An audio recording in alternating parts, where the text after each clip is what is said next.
Hi ladies, we're going to be talking about binomial radical expressions in 6.3. Sorry I'm not here. Obviously I'm probably dealing with having a new baby, so hopefully that's what's happening right now. Anyways, jumping right into this for today, we're going to start by talking about combining like radicals. Like radicals are radical expressions that have the same index and radicand. So basically what you're looking for here is two things. You want the index to be the same, and you want the radicand, the thing inside the square root, to be the same whenever you're combining these. If that's true, then you can combine them without any issue. If both of those things are not true, then you cannot combine them. So basically what you're doing is that you're using the distributive property to add or subtract like radicals. So remember that if you have a multiplied by b plus c, you end up with ab plus bc. This is kind of the same thing we were talking about with factoring by grouping, where you factor out the greatest common factor, and then you have you go backwards. Sorry, not bc, but ac here. You go backwards to the piece outside. That's what's happening here. So basically what you're doing is you're taking that piece that is the like term portion, you're factoring that out, and the other leftovers get added together. All right, so let's talk about adding and subtracting radical expressions. This is just combining like terms, exactly what we have been doing every single time we combine everything. First thing you ask yourself is, can you actually combine these? In this case, we've got the same index, and we've got the same radicand for these, so yes, we can combine those. We can just say 3 minus 2 is 1, so that leaves us with square root of 5x. That's in its simplified form now, so we're good to go. Here, however, we've got the square root of 7 and the square root of 5. The indexes are the same, but the actual radicands are not the same. So whenever it comes to simplifying this, we can't combine the expressions at all. We just leave it as it is.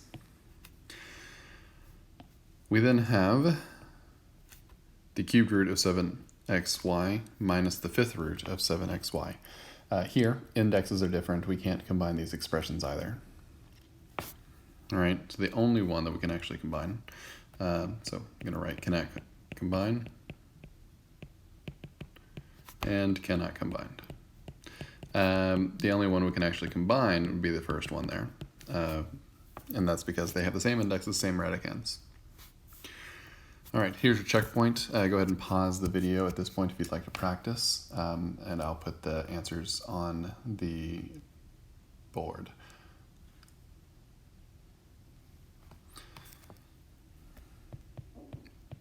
So the first one we cannot combine. The second one will be 7x square root of xy.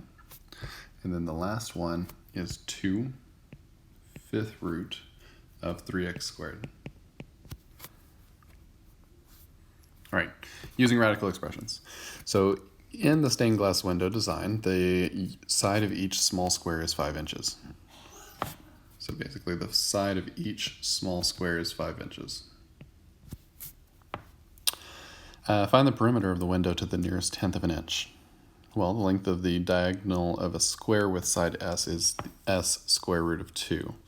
All right, so basically you can figure this out by, Pythagorean theorem, because we've got a right triangle here where we've got 5 and 5 is the two legs. We can do 5 squared plus 5 squared, and then take the square root of that answer. We're going to get 5 square roots of 2, right? 5 square root of 2, which is basically just proving this statement. So if we were to figure out all of these all the way around, that'd be what? 2 this way and 1, 2, 3 this way. So we've got the perimeter is what we're looking for. So P is equal to 2L plus 2W. In this case, the length is going to be 3 times 5 square root of 2 plus 2 times 2 times 5 square root of 2. So we can simplify this down. We end up with 2 times 15 square root of 2 plus 2 times 10 square root of 2. We then get 30 square root of 2 plus 20 square root of 2, which of course simplifies down to 50 square root of 2. So the perimeter of this window is 50 square roots of 2 inches, right? It does say find the perimeter of the window to the nearest tenth of an inch, so we could go ahead and we could plug this into our calculators. When we plug it into our calculators, we get about 70.7 inches.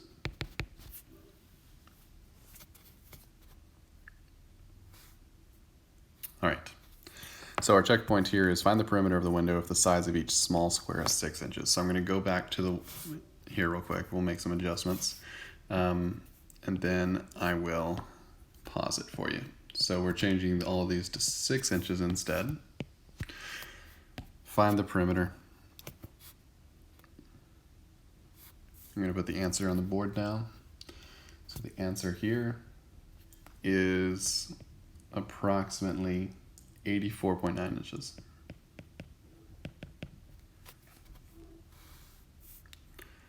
All right. Next thing we're going to talk about is simplifying before adding or subtracting. Sometimes we look at expressions and they obviously don't seem like we could combine them because they definitely have different radicands. So in this case, we're asked, what is the simplest form of the expression square root of 12 plus square root of 75 minus square root of 3? Obviously, our radicands are different from each other. However, these are obviously simplifiable square roots as well. So let's simplify them. We can simplify them using factor trees. So 12 becomes 4 and 3, 4 becomes 2 and 2, 75 becomes 3 and 25 becomes 5 and 5. So we got a pair of 2's there and a pair of 5's here. That gives us 2 square root of 3 plus 5 square root of 3 minus square root of 3. And now these suddenly become things we can combine. So 2 plus 5 is 7, minus 1 is 6. So this becomes 6 square root of 3.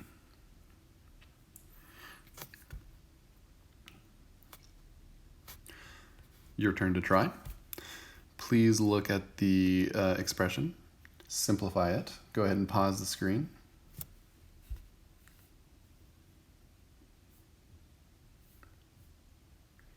All right. Answer is going up on the board.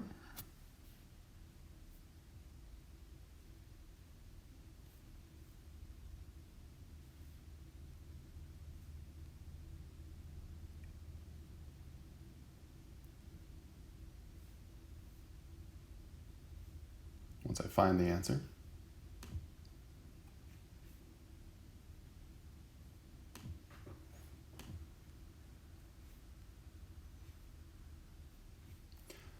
Sorry about that. Here it is. Okay, final answer here is 6 cube root of 2. Okay.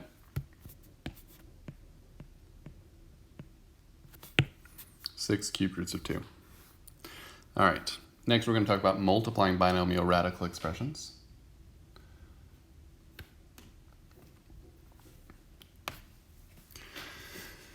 So we can use the FOIL method in order to multiply binomials that have radical expressions. Basically the exact same thing that we have been doing with like just multiplying binomials using the FOIL method. Then we simplify once we have done so. So 4 times 5, for instance, is 20. 4 times 4 square root of 2 is 16 square root of 2. Then we've got plus 2 square root of 2 times 5, which is 10 square root of 2. And then lastly, we get 2 times 4 is 8. Square root of 2 times square root of 2 is 2. So now we can simplify one step. 8 times 2 is 16, so I can actually just change this to 16 here. And then we get 20 plus 16, which is 36, plus 26 square root of 2. And that's it. There's our final answer. Can't take this any further. Do the same thing with b here. First thing we do, 3 times 5 is 15. 3 times square root of 7 is 3 square root of 7. Negative square root of 7 times 5 is negative 5 square root of 7. And lastly, negative square root of 7 plus square root of 7 gives you negative 7.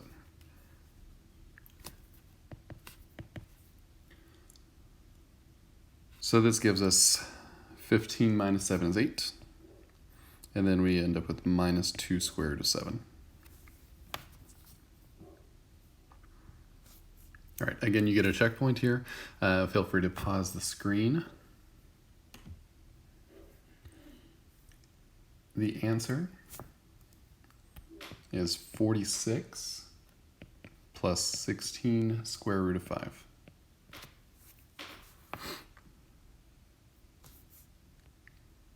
All right, multiplying conjugates. Sometimes there's actually a much simpler way of multiplying things. We've talked about conjugates before. We've actually used these things almost exactly the same way before when we were figuring out our polynomial functions with irrational roots. So conjugates are expressions, just as a reminder, where you've got something plus something and something minus something that differ only in the signs in the second term. So when a and b are rational numbers, the product of the two radical conjugates is a rational number. So when we're talking about the product of 5 minus square root of 7 plus 5 plus the square root of 7, we treat this the same way that we have. Like with conjugates, everything kind of cancels out in the middle. And I'll show you that full process here. If we FOIL this out, we end up with 25 plus 5 square root of 7 minus 5 square root of 7, and then minus 7. So this piece here actually disappears altogether. The square root in the back part also disappears because we actually did square root of 7 times square root of 7, leaving us with just 7. So the whole goal of multiplying by a conjugate is to simplify all the irrational or imaginary parts out in order for us to not have to deal with that again. So 25 minus 7 then as our final answer gives us 18.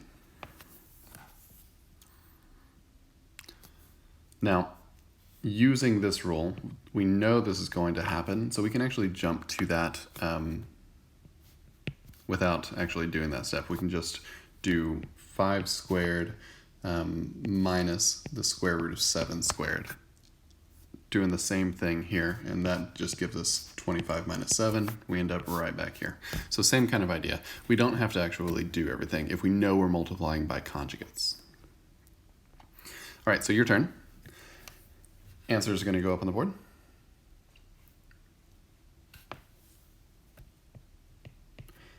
For A, it's 24. For B, it's 1.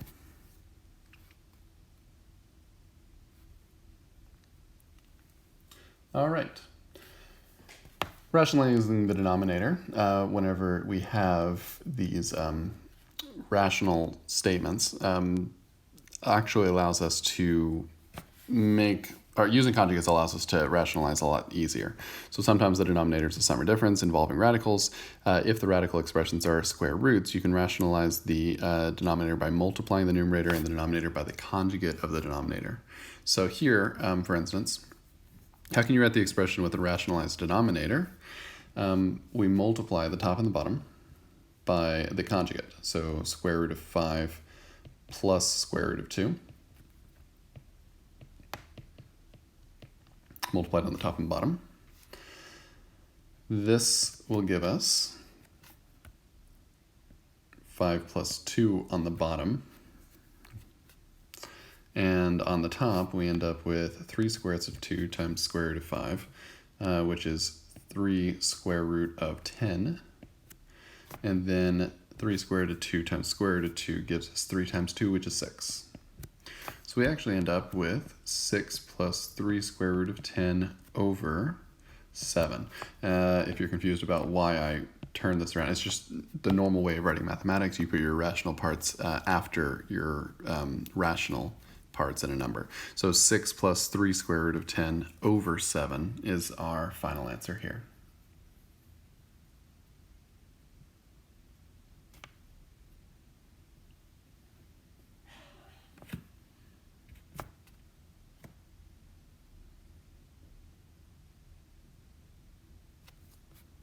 Okay, here's your checkpoint. Answer is going to go up on the board.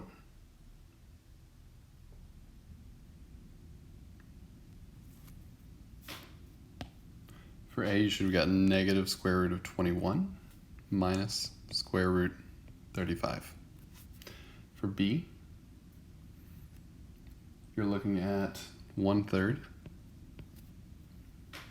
times 12x plus 4x square root of 6.